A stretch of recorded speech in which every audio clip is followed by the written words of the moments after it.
In this video, I only covered the task or skill questions found in the GMetrix Illustrator CC 18 Test 2. Task 3 tells us to select all the layers that use the same gray fill color, then change the color, and it gives us a hexadecimal. Let's go ahead and select the outside ring of this logo. From here, we want to go to Select, Same, Fill Color, and it's gone ahead and made that selection. Now what I want to do is change the color. There are a few ways to do this, but I'm going to go ahead and just double click here in the fill. I'm going to go ahead and type that hexadecimal. I'm going to go ahead and click OK. And notice it went ahead and made that change. I'll click off of it and we'll click Next. Task 4 tells us in the logo layer, add a shear transformation to the white anchor object. Give it a shear angle of 335 degrees and an axis angle of 45 degrees. Let's go ahead and select the anchor. From here, we want to go to Object, Transform, Shear. We'll go ahead and type in the 335 degrees. And then we want to change this angle here to 45 degrees. We'll go ahead and click OK. And we'll click off of that. We'll click Next.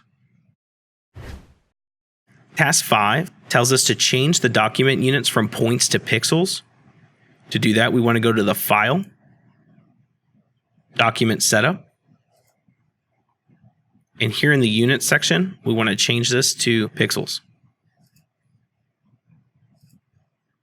And we'll click OK. We'll click Next. Task 6 asks us to go ahead and move the vertical guide that's in this document so that it lines up down the center of the anchor, and then it tells us to lock the guides. To do that, this little teal line, we just want to click and drag to where it's in the center here. And then from here, we can right click on the guide and then select Lock Guides. We'll click Next. Task 7 asks us to go ahead and convert the color mode of the teal circle shape to RGB. And then we want to change the RGB values to 224, 140, and 70. To begin, what we want to do is go ahead and select this shape that's teal. We want to go to the Window, Color. In this window pane, we want to go ahead and select this option button to change it to RGB. And then we want to go ahead and key in the values. We'll go ahead and close out of this panel and we'll click off that shape. We'll click Next. Task 8 asks us to use the Pathfinder tool to merge the blue wave shape and the word Riptide into one shape. Let's go ahead and select both shapes. I'm going to go ahead and click the Riptide text first, and then I'm going to hold the Shift button down on my keyboard and select the blue line. With both of those selected, I'm going to select the Properties panel, and then I'm going to scroll down to Pathfinder here, and then I have these 4 options. I'm going to go ahead and select this one to unite. You want to be familiar with these Pathfinder options. I've seen questions like this before on previous exams, and it could be helpful on this exam. We'll collapse this panel, and we'll click Next.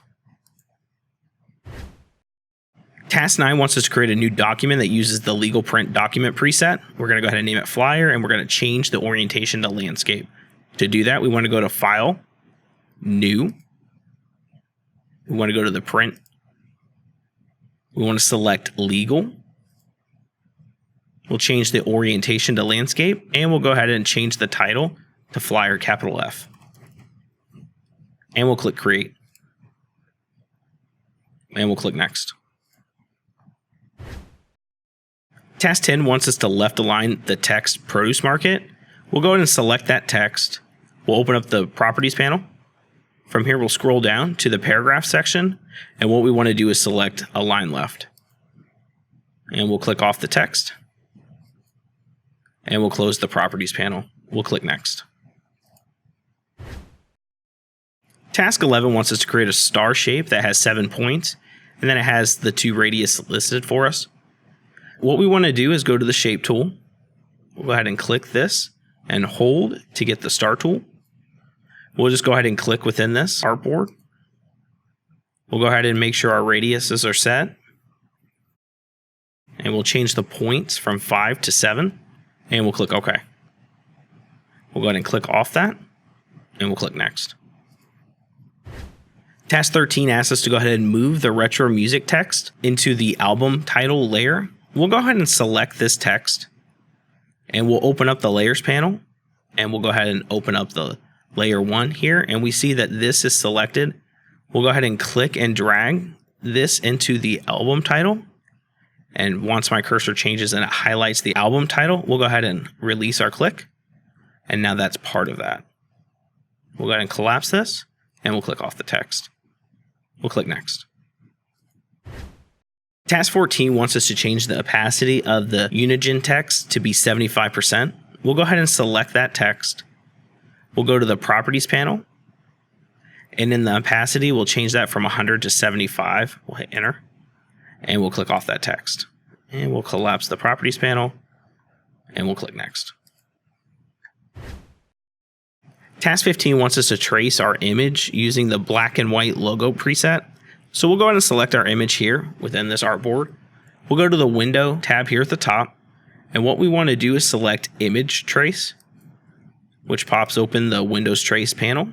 From here, what we want to do is select our preset here, and what we want to do is select black and white logo. We'll close out of this panel, and we'll click off the image. We'll click next.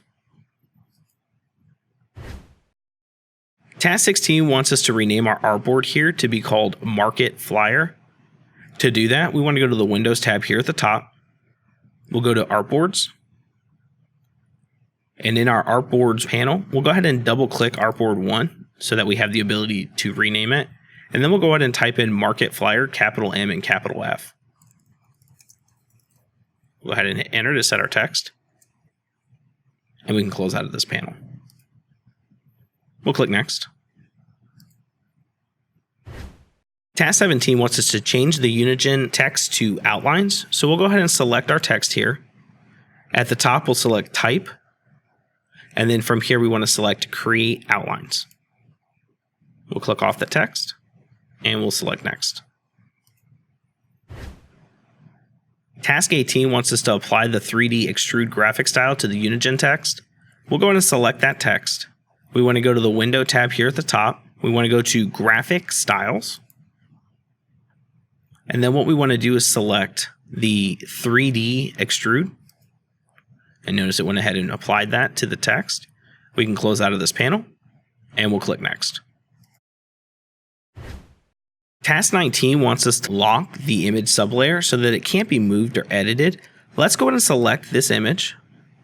We'll open up our layers panel and we'll twirl open the layer 1 and we'll look for the image here, and we know that that's been selected. And what we want to do is just right next to the eyeball, click, and notice a lock appears. And now we can't do anything to that image.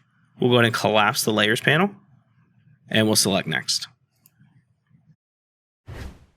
Task 20 wants us to convert the top anchor point of the light gray triangle to be smooth. So what we'll do is we'll go ahead and just select that first, and then what we want to do is select our direct selection tool. From here, we'll go ahead and select that anchor point. And then what we'll do is we'll open up the properties panel here. And then in our convert section, we want to change this to the smooth. And notice the change. We can collapse this panel and we'll click next. Task 21 wants us to move all of the objects in the layers 2 to the logo layer. And then what we're going to do is delete layer 2. So let's go ahead and open up our layers panel here. And what we want to do is just twirl open layer 2. And what I'm going to do is I'm going to click the first layer, hold the shift key on my keyboard, and select the group layer. And then with both of those selected, I'm going to click and drag. And notice that my cursor changed and it's highlighting the logo group. What I'm going to do is just release once that turns blue. And notice that they have been moved. What I'm going to do now is select this layer 2. And I'm going to go ahead and drag that to the trash can. And now that's gone. We can collapse this panel. We'll click next. Task 22 wants us to delete all the empty artboards in this document. What I'm going to do is I'm going to click Window here at the top. I'm going to select Artboards. And here I have 3 artboards listed. We are on Artboard 1, as you can see here. I'm going to go ahead and click Artboard 2. Notice that there's nothing there. So I'm going to go ahead and click and drag that to the trash can. And now I'm going to click on artboard 3. And then I'm going to go ahead and click and drag that to the trash can as well. Then I'll select artboard 1. We'll go ahead and close out of this panel, and we'll click next. Task 24 wants us to go ahead and create a brush, and it gives us some angles and roundness and point sizes. To do that, we want to go to the window tab here at the top, and we'll select brushes. We're going to go ahead and click this new button. We have the correct brush selected, so we'll click OK. It tells us that we're going to name this ink pen. Make sure you capitalize the I and the P. It tells us that the angle is going to be 20. Our roundness is going to be 80%. And we're going to have a 7-point size. We'll click OK. And I'll close out of this panel. We'll click next.